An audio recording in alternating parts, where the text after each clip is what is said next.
우리 한 절씩 교독하고 7절 같이 합독하도록 하겠습니다. 1절 제가 먼저 읽겠습니다.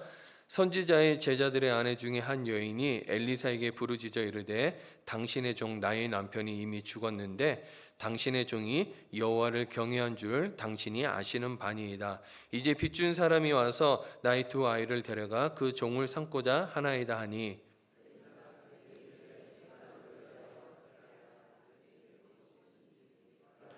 그가 이르되 계집종이 집에 기름 한 그릇 외에는 아무것도 없나이다 하니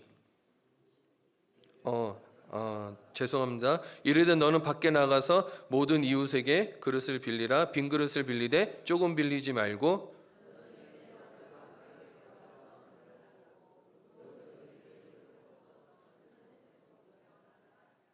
여인이 물러가서 그의 두 아들과 함께 문을 닫은 후에 그들은 그릇을 그에게로 가져오고 그는 부었더니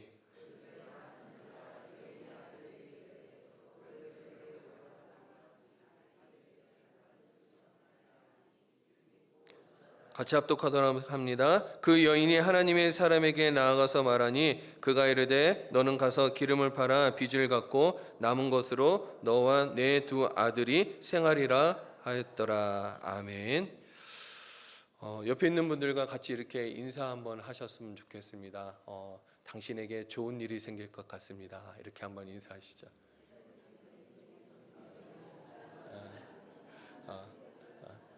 연아야 너도 한번 엄마하고 같이 인사하면 좋겠는데 자, 우리 한 번 더 인사하도록 하겠습니다. 오늘 나에게도 좋은 일이 생길 것 같습니다.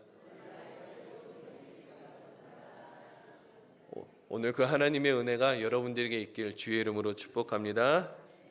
자, 오늘 질문으로 한번 시작해 보도록 하겠습니다. 하나님은 누구이십니까? 여러분, 이 질문에 우리는 많은 답들을 할 수 있죠. 우주를 창조하셨고 또 무에서 유를 창조하시며 인간의 생사화복을 주관하시는 전지전능한 분이시죠. 그 하나님은 우리가 생각할 수 있는 그 하나님이 아닙니다. 그래서 그 하나님은요, 누구에게도 제한을 당하시거나 제한을 받으실 분이 아니시죠. 근데 우리의 삶과 우리의 영적인 영토를 살펴보면은 우리가 하나님을 제한하는 또 하나님이 제한 당하시는 기이한 일들이 종종 발생하곤 합니다. 우리의 기도 생활에서 발생하고요, 우리의 찬양 생활에, 우리의 믿음의 걸음 속에서 하나님이 제한당하는 일들이 발생합니다. 근데 하나님은 지금보다 훨씬 더 풍성하게 역사하시고 응답하실 수 있는 권능이 있으신 분이시죠. 이 무한하신 하나님의 역사하심을 막아서는 원인이 하나님 편에서 제공되는 것이 아니라 우리 편에서 제공되고 있다면 여러분 믿으시겠습니까? 그래서 오늘 저는 여러분들과 벼랑 끝에서 우리를 도우시는 하나님이지만 그 안의 내용은요, 제한하지 않는 믿음의 그릇에 관한 이야기를 오늘 좀 하려고 합니다. 만약 우리의 영적 태도가 하나님의 손길을 제한하고 있다면 오늘 우리는 이 말씀을 두렵고 떨리는 마음으로 귀담아 들으셨으면 좋겠어요. 열왕기하의 말씀을 살펴보면은 열 왕들의 이야기입니다. 하지만 열왕기하 초반부를 살펴보면요, 화려하게 이 왕들의 이야기는 잘 등장하지 않아요. 그 자리를 채우는 이들은요, 이름 없는 여인, 스넴 여인, 이방 나라에 문둥병 걸린 나만 장군 같은 이 변두리 인생들이 등장을 합니다. 하나님께서는 왜 이 몰락해가는 이 왕들의 역사의 한복판에 초라하고 연약한 이 변두리 사람들을 왜 등장시키는 것일까요? 이유는 명확해요. 인생의 거칠고 막막한 끝을 경험하고 있는 사람들이기 때문에 그래요. 자, 이 메시지를 통해서 하나님이 강력하게 우리에게 주는 도전은요, 지금 이 열왕기하의 1차 독자들, 바벨론의 포로로 있는 노예들로 또 오늘을 살아가고 있는 우리들에게 벼랑 끝에서 하나님은 지금도 나를 위해서, 너를 위해서 일하시고 계신다라는 것을 지금 말씀하시고 계신다라는 거예요. 이 성경 사건을 통하여 우리에게 이 성경을 읽히시는 목적은요, 옛날에 이런 신기한 기적이 있어서 이것을 얘기하기 위함이 아닙니다. 과거에도 끝을 만났던 이 절망적인 사람들을 찾아가 구원하시고 인도하셨던 그 하나님이 오늘 이 시간 동일하게 이 다른 모양의 끝을 만나 신음하고 있는 바로 나의 하나님이고, 그 하나님이 지금도 나를 위해서 일하시고 계신다라는 사실을 믿음으로 도전하기 위함인 것이죠. 하나님은 오늘 우리를 향한 애끓는 마음이 있으신 거예요. 그래서 오늘 이 말씀을 통해 벼랑 끝에서 역사하시는 하나님의 마음이 여러분들의 심령에 그대로 전달되는 은혜의 시간이 되길 주의 이름으로 축복합니다. 자, 그러면 오늘 본문의 배경을 좀 살펴볼까 하는데요. 오늘 본문에 극심한 가장 절박한 삶의 벼랑 끝을 경험하고 있는 한 여인이 등장하는데요. 이 여인의 환경과 이 형편이 고스란히 드러나는 이 성경 구절이 있습니다. 자, 1절과 2절 우리 다 같이 한번 읽어보도록 하겠습니다. 시작. 선지자의 제자들의 아내 중에 한 여인이 엘리사에게 부르짖어 이르되 당신의 종 나의 남편이 이미 죽었는데 당신의 종이 여호와를 경외하는 줄 당신이 아시는 바니이다. 이제 빚준 사람이 와서 나의 두 아들을 데려가 그의 종을 삼고자 하나이다 하니 2절 엘리사가 그에게 이르되 내가 너를 위하여 어떻게 하랴 내 집에 무엇이 있는지 내게 말하라. 그가 이르되 계집종이 집에 기름 한 그릇 외에는 아무것도 없나이다 하니. 자, 이게 지금 무슨 말입니까? 선지자의 제자, 이 말로 치면은 오늘날로 얘기하면 하나님의 일을 하겠다고 서원하고 결정하고 결단한 사람이죠. 특별히 신학생의 아내였던 거예요. 하나님의 일에 전적으로 헌신한 가정이라면 우리가 생각하기에는 하나님이 어떻게 해주셔야지 당연한 것일까? 책임져 주셔야죠. 그리고 인도하시고 보호해 주셔야죠. 근데 이 가정에 닥친 현실은요, 냉혹했어요. 남편이 죽은 거예요. 자, 남편의 죽음은 여인에게 영적으로 심리적으로 감당하기 힘든 거대한 충격이었습니다. 여러분, 고대 사회에서요, 남편이 없다라는 것은 경제적 생존 능력을 완전히 상실했다라는 것을 의미해요. 돈을 벌 능력이 아예 제로라는 거예요. 거기다 홀몸이 아니에요. 두 아들이 있어요. 두 아들을 건사하며 살아내는 것도 얼마나 힘든 일인데, 근데 그 가정에 감당할 수 없는 빚이 이제 쌓여만 가는 거예요. 청천벽력 같은 최후 통첩이 날아옵니다. 빚쟁이들이 와서 빚독촉을 하는 거야. 돈을 갚지 못하면 두 아들을 종으로 데려가겠다라는 거예요. 여러분, 유대 사회 풍습에 따르면 가족이 돈을 갚지 못할 때 이 가족 중에 누군가가 종으로 가야 돼, 무조건. 그리고 7년 동안 노동으로 빚을 탕감해야 합니다. 자, 남편 잃었습니다. 평안을 잃었습니다. 기쁨도 잃어버렸습니다. 이제 이 과부에게 마지막 남은 단 하나의 소망이자 삶의 이유였던 이 두 아들마저 빼앗길 위기에 처한 것이죠. 이제 이 여자는 거의 이제 우리의 말로 표현대로라면 벼랑 끝, 절벽 끝에 간당간당하게 서 있는 위치에 이제 내몰리는 거예요. 여러분, 근데 이 성경의 이야기가요, 오늘 절망으로 끝나지 않아요. 7절에 보면은 이 가정이 회복되고 풍요롭게 되는 이 위대한 반전의 축복으로 오늘 본문이 마무리됩니다. 이 여인은 어떻게 인생의 가장 어두운 끝자락에서 하나님의 위대한 축복을 경험할 수 있었을까요? 저는 오늘 여러분들과 이 세 가지 비결을 한번 살펴볼까 하는데요. 이 말씀이 여러분들의 말씀 되기를 바랍니다. 자, 그러면 첫 번째, 우리 다 같이 한번 읽어볼까요? 우리 시작. 벼랑 끝의 자리가 하나님의 은혜를 경험하는 기회가 될 수 있습니다. 자, 우리가 이런 절망 끝에, 이 벼랑 끝에 경험을 하게 되면요, 낙심하고 하나님을 원망하죠. 그리고 피난처가 없으면 어떻게 됩니까? 자살하게 됩니다. 우리는 이렇게 원망하겠죠. 하나님 경외하며 주의 일에 힘썼는데 왜 우리 가정이 이렇게 처참하게 무너져야 합니까? 신세한탄하거나 불평하는 것이 당연할 거예요. 그런데요, 영적인 시각을 좀 더 넓히셨으면 좋겠어요. 거시적으로 좀 바라보셨으면 좋겠어요.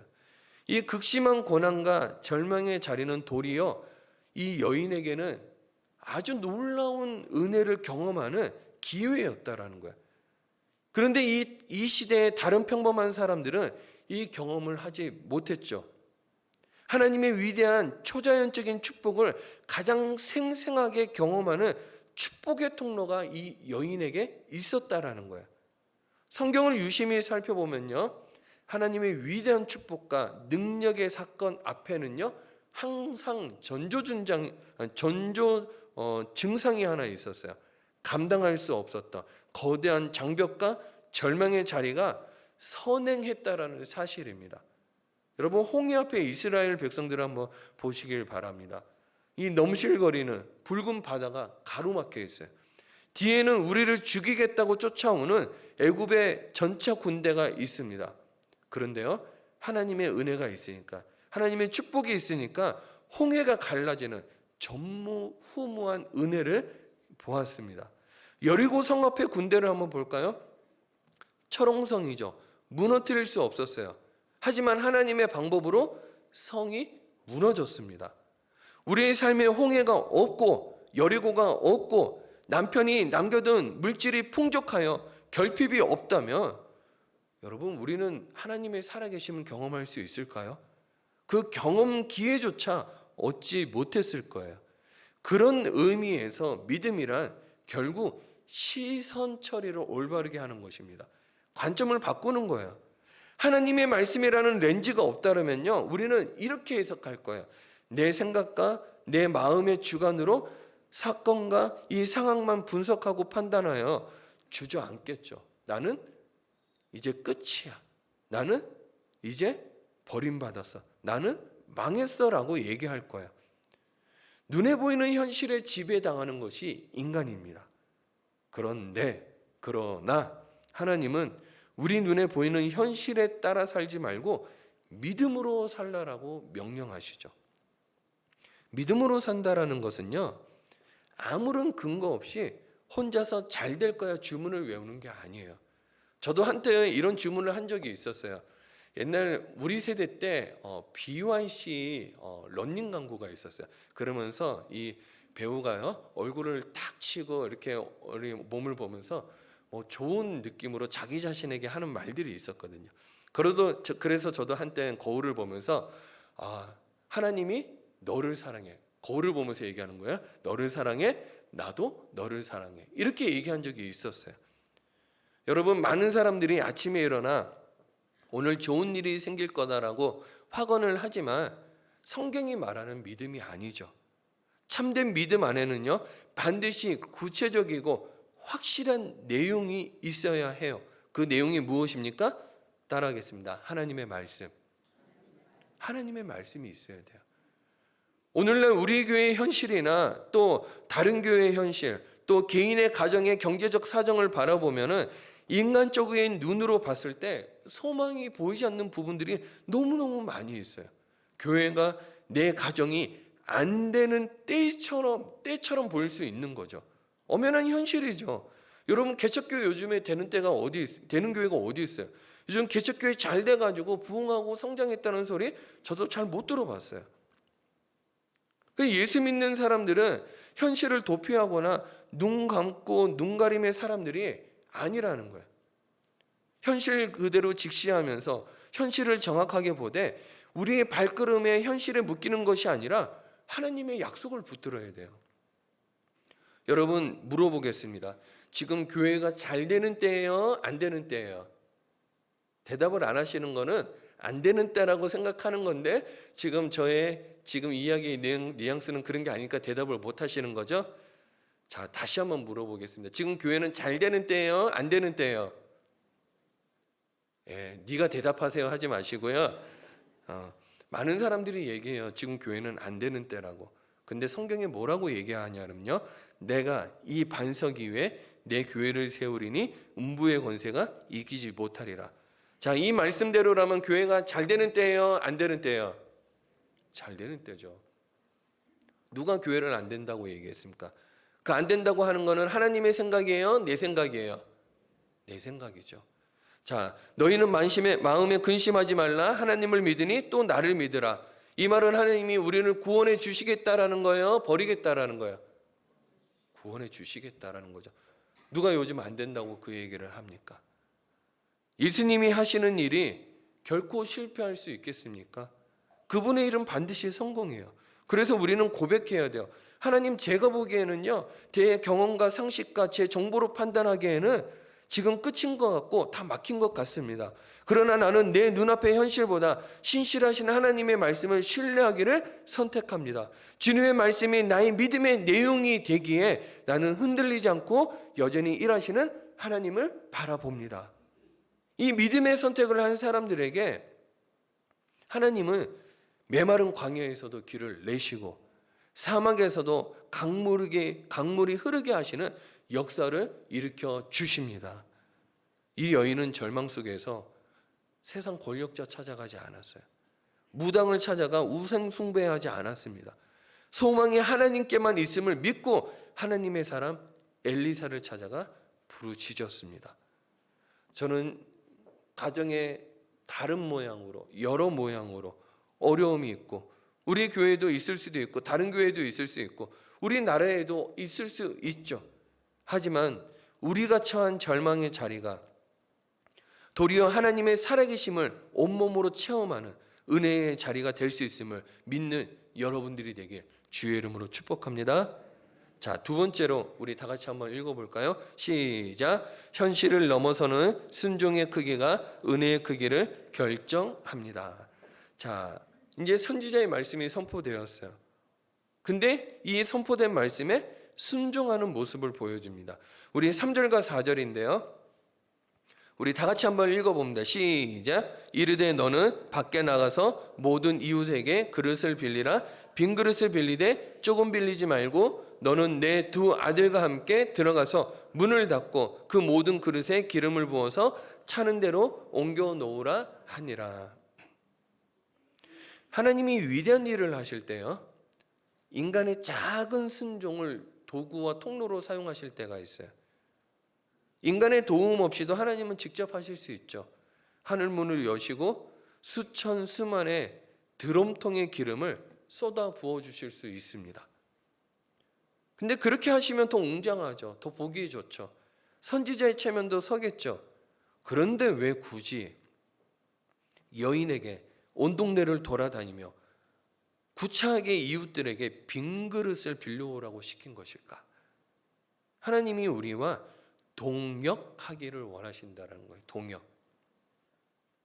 우리의 작은 순종의 발걸음을 통해서 하나님 살아계심을 증명하고 싶었던 거예요. 선지자가 하는 것과 내가 하는 것엔 차이가 있어요. 여러분, 선지자가 하면 제가 피부로 와닿겠습니까? 그렇지 않죠. 하지만 내가 동역하면 내가 직접 경험하게 되는 거예요. 여러분, 냉정하게 생각해 보면 이 여인에게 온 동네를 돌아다니면서 빈 그릇 빌리는 거 쉬운 일 아니었을 거예요. 이미 동네에 빚쟁이로 소문이 나 있어요. 남편은 죽었다는 거 다 알고 있어요. 자식들은 이제 종으로 팔려가게 생겼다라는 사실을 이미 온 마을 사람들이 다 알고 있었어요.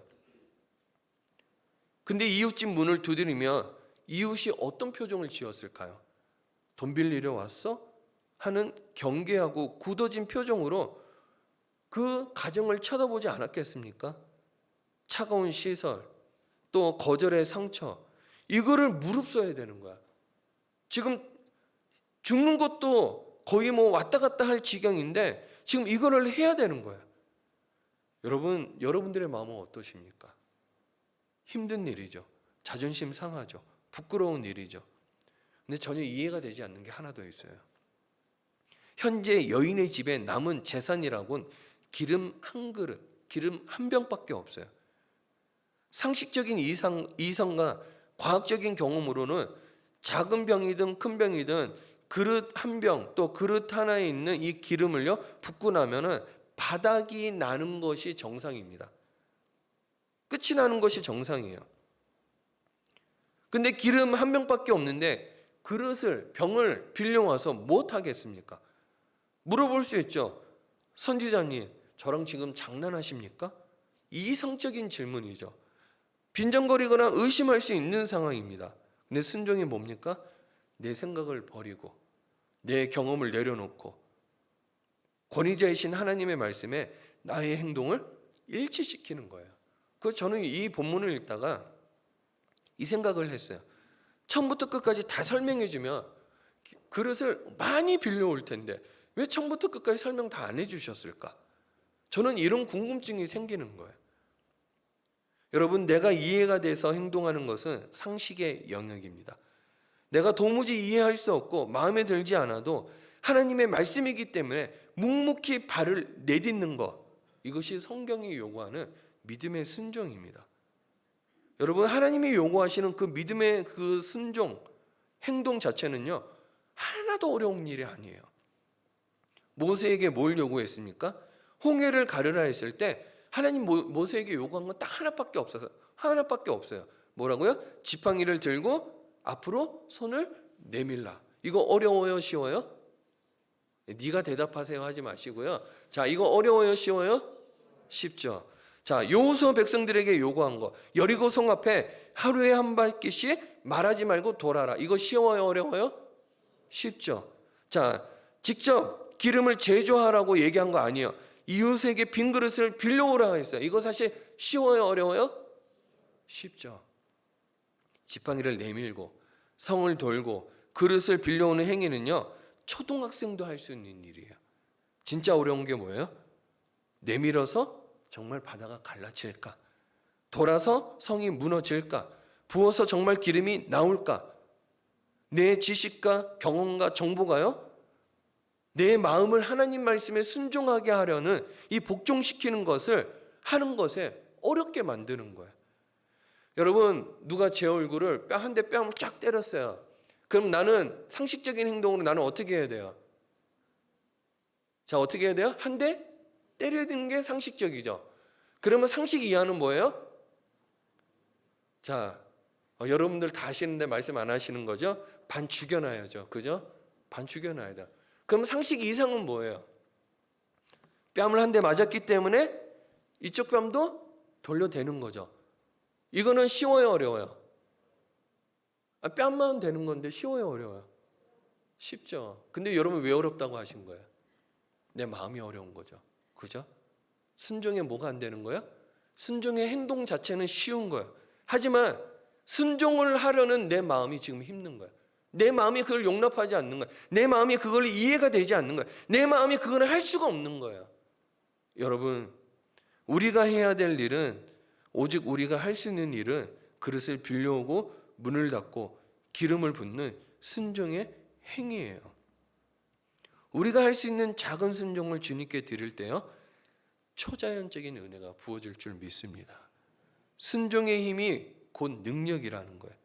그러니까 여러분 현실을 뛰어넘는 이 순종의 크기가 오늘 바로 여러분들이 누리게 될 하나님의 은혜의 크기를 결정한다는 사실을 명심하시고 잊지 않고 믿음으로 순종할 수 있는 여러분들이 되길 주의 이름으로 축복합니다. 자, 세 번째로 우리 다 같이 한번 읽어보겠습니다. 시작. 하나님은 우리의 믿음의 크기에 제한 받으십니다. 가장 핵심인 대지인데요. 믿음의 크기에 당신의 역사하심을 제한한다라는 거예요. 자, 5절과 6절. 자, 여러분들만 한 목소리로 읽어보도록 하겠습니다. 시작.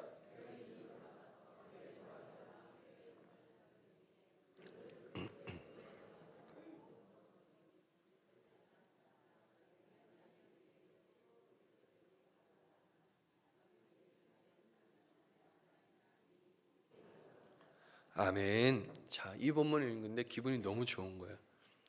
여러분, 여인이 골방문을 닫고 세상의 소음을 차단한 채 하나님께만 이제 집중하는 시간입니다. 이제 작은 이 병 안에 들어있는 이 기름을 이제 빌려온 그릇에 이제 계속 붓기 시작하는 거예요. 놀라운 일들이 일어나요. 붓고 또 부어도 마르지 않고 계속해서 흘러 넘치는 것을 경험하는 거예요. 자, 문을 닫았어요. 골방입니다. 제 생각에는 어두웠을 것 같은 거예요. 하지만 중요한 것은 가져온 모든 그릇에 기름이 차게 되었습니다. 성경은 매우 엄숙하고도 신비로운 영적인 비밀을 한 문장으로 폭로해요. 다른 그릇이 없나이다 하니 기름이 곧 그쳤더라. 자, 여기서 우리는 중요한 질문 하나 던져야 됩니다. 기름이 왜 그쳤을까? 하나님이 피곤해서? 기름의 재료가 다 떨어져서? 하나님이 공급을 멈추시기로 결정했기 때문에 그친 것일까요? 아니라는 거예요. 기름이 그친 유일한 원인, 빈 그릇이 없어서. 만약에 그릇이 10개 더 있었다면 아마 10개 더 찼을 거예요. 100개 더 있었다면 100개 더 찼을 거예요. 온 동네 그릇을 수백 개 빌려와 마당에 가득 쌓아 두었더라면 하나님의 마르지 않는 샘물 같은 기름은요, 차고 넘치고 흘러내렸을 거예요. 기름을 더 만드실 수 있는 전능한 능력이 있으셨으나 능력이 자의적으로 멈춘 것이 아니라 그릇의 분량 때문에 멈췄던 거예요. 근데요, 신기한 게 하나 있어요. 사전에 엘리사 선지자가요, 복선을 깔고 분명히 경고했어요. 따라하겠습니다. 빈 그릇을 빌리되 조금 빌리지 말고. 분명히 얘기했죠. 분명히 얘기했어요. 빈 그릇을 빌리되 조금 빌리지 말고. 근데 그릇을 빌려러 다닐 때 이웃들의 따가운 시선이 있어요. 자신의 형편이 있죠. 마음의 위축이 있었어요. 그러니까 우리는 늘 이런 거예요. 하나님 말씀 앞에 서면 내 생각과 판단과 정보를 가지고 이 정도면 되겠지. 설마 진짜 기름이 나오겠어? 대충 요만큼만 빌리자 하고 스스로의 생각과 한계 안에서 숫자를 제한해 버려요. 여인이 준비한 그릇의 크기, 그녀의 믿음의 크기가 하나님으로부터 내려오는 은혜와 이 축복의 분량을 이미 결정지었다라는 거예요. 이 원리는요, 오늘을 살아가는 저와 여러분들에게 정확하게 적용이 됩니다. 자, 오늘 본문만의 일이 아닙니다. 시편 81편 10절 말씀입니다. 자, 우리 다 같이 한번 읽어봅니다. 시작. 나는 너를 애굽 땅에서 인도하여 낸 여호와 내 하나님이니 내 입을 크게 열라 내가 채우리라 하였으나. 정말 좋은 말씀이죠. 입을 벌리는 대로 채우겠대요. 근데 11절을 보면요, 오늘 한 여인의 행동과 똑같아요. 11절 우리 다 같이 한번 읽어봅니다. 시작. 내 백성이 내 소리를 듣지 아니하며 이스라엘이 나를 원하지 아니하였도다. 뭐라고요? 안 들었대요. 이 여인은 들었을까 안 들었을까요? 들었어도 기억을 하지 못한 거예요. 그 말은 안 들은 것과 똑같은 거예요. 예수님이 고향 나사렛에 가셨을 때 거기에 불신앙을 보고 이렇게 얘기해요. 자, 마가복음 6장 5절 말씀입니다. 다 같이 읽어보겠습니다. 시작. 거기서는 아무 권능도 행하실 수 없어 다만 소수의 병자에게 안수하여 고칠 뿐이었고. 그러니까 믿지 않은 거예요. 예수님의 손과 발이 묶이신 것이 아닙니다. 우리 인간의 불신앙 때문에 작은 믿음의 그릇이 하나님의 은혜의 통로로 꽉 막아버린 거예요. 우린 매일 삶의 자리에서 불평하죠. 왜 나에게는 축복이 없을까? 왜 나에게는 은혜가 없을까? 왜 하나님은 살아계시지 않는 것 같지? 나는 왜 이 모양 이 꼴로 늘 영적 가난과 결핍에 나는 왜 맨날 허덕여야 하지? 하나님이 무능하시기 때문이 아니라는 거예요. 하나님은 지금도 무한한 성령의 기름과 축복의 자원을 쏟아 주시려고 하늘문을 열고 기다리고 계신다라는 거예요. 문제는 기름을 받아낼 믿음의 그릇이 우리에게 없거나 아니면 기껏해야 간장 종지만한 작은 그릇을 내밀며 이 정도면 되겠지 하고 돌아서기 때문인 것이죠. 저는 여러분들에게 이야기하고 싶어요.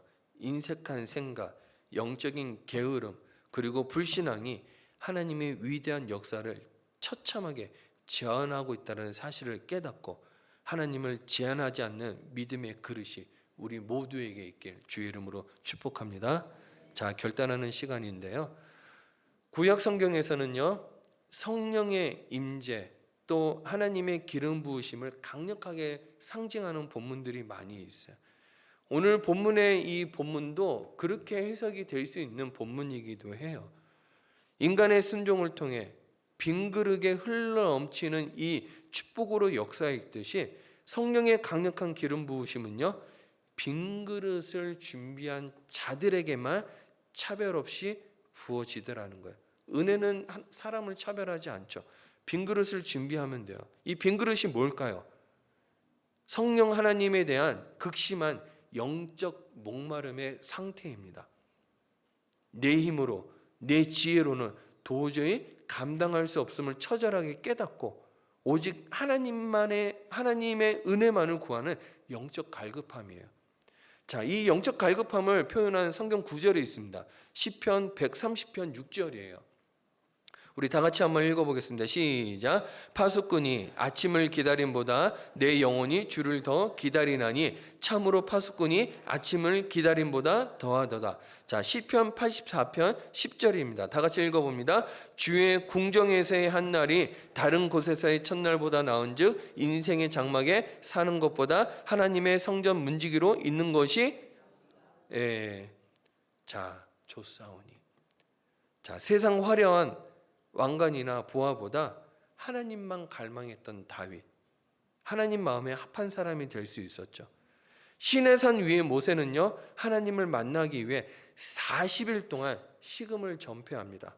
내려왔는데요, 영광이 충만하여 사람들이 모세 얼굴을 쳐다보지를 못하는 거예요. 근데 산 아래 아론과 백성들은요, 금송아지 우상을 뚝딱 만들어내어서 먹고 마시고 뛰놀고 있었어요. 영적 깊은 골방에 들어간 이 여자와 두 아들, 또 이 골방에 들어간 하나님의 얼굴을 구하는 모세, 아니면 세상의 값싼 대체물에 만족하여 영적 이 돼지 비만 상태로 산 아래 주저앉아 있는 이스라엘 백성들과 아론, 우리는 누구일까요? 여러분, 마음의 문을 닫으십시오. 그리고 염려와 복잡한 소음, 인간적인 계산을 차단하고요, 영적 빈 그릇으로 주님께 나오시길 바랍니다. 자, 역대하 7장 14절 우리 다 같이 한번 읽어보도록 하겠습니다. 시작. 내 이름으로 일컫는 내 백성이 그들의 악한 길에서 떠나 스스로 낮추고 기도하여 내 얼굴을 찾으며 내가 하늘에서 듣고 그들의 죄를 사하고 그들의 땅을 고칠지라. 하나님을 절박하게 구할 때 우리 교회와 깨어진 가정과 무너진 삶의 터전 위에 하나님의 기름 부으심의 대역사가 일어날 줄 믿습니다. 은혜의 담비를 막아서는 영적 제한자가 되지 마시고, 그리고 믿음의 그릇을 넓혀 은혜와 축복의 주인공이 되기를 결단하는 여러분들이 되기를 주의 이름으로 축복합니다. 자, 이제 결론을 맺도록 하겠습니다. 자, 고린도후서 8장 9절 말씀입니다. 우리 다 같이 한번 읽어봅니다. 시작. 우리 주 예수 그리스도의 은혜를 너희가 알거니와 부여하신 이로써 너희를 위하여 가난하게 되심은 그의 가난으로 말미암아 너희를 부여하게 하려 하심이라. 무슨 말입니까? 십자가에 못 박힘으로 우리의 영적 가난과 저주, 절망과 죽음의 권세가 예수님이 사망 선고를 한 거예요. 십자가에 다 못 박은 거죠. 그리고 그날 새벽에 산소망, 하늘의 풍성한 부유함이 담긴 하나님의 부활로 단번에 살아나셨습니다. 예수 그리스도를 구주로 모신 하나님의 자녀들의 인생에는요, 어두운 현실이 닥칠지라도 최종 결론은 어두움이 끝이 아니라는 거예요. 지금 겪고 있는 고난은 끝이 아닙니다. 하나님이 반전의 드라마를 시작하고 있다라는 거예요. 여러분, 경제적으로 파산 위기에 있습니까? 가정의 평화가 깨어지고 기쁨이 메말라 있습니까? 육신의 질병으로 인해 인생의 벼랑 끝에 있습니까? 저는 벼랑 끝에서 우리를 도우시는 하나님 세 종류의 이야기를 나눴어요. 처음엔 전쟁과도 같은 인생, 두 번째는 질병과도 같은 인생, 세 번째는 의식주의 벼랑 끝에 서 있는 인생에 대해서 이야기를 했죠. 여러분, 예수 그리스도로 말미암는 무한한 소망이 있습니다. 이 절망의 자리는 도리어 하나님의 축복을 담는 은혜의 통로가 될 거예요. 내 상식, 내 정보, 내 경험과 판단으로 하나님의 손길을 제한하지 않겠다 결단하시길 바라요. 자, 그런 다음에 이 결론이 어떻게 나냐 그러면요, 이 기름들을 다 갖다 이제 팔아요. 선지자가 얘기했죠. 이 기름을 다 갖다 팔라라고. 그리고 이 과부와 두 아들은 빚을 단번에 청산해요. 이제 남은 자원으로 두 아들과 함께 부족함 없이 살아가라고 선지자가 축복해 줍니다. 이제 이 가정은 가난으로 허덕일 일은 없어요. 하나님이 개입하시면 홍해가 갈라지죠. 하나님이 역사하시면 난공불락의 여리고성이 무너져 내렸죠. 여러분, 삶을 짓누르고 있는 감당할 수 없는 수많은 빚이 있습니까? 성령의 기름 부으심이 부어질 때, 하나님의 빛이 비춰질 때, 이 빚이라는 단어가 이 빛이 비춰질 때 빛으로 될 줄 믿습니다. 저만은 그냥 찍혔어요. 하나님의 빛이 비춰졌어요. 하나님의 임재가 있었어요. 그랬더니 이 빛이 저만은 찍혀서 빛으로 변화되었다라는 사실입니다.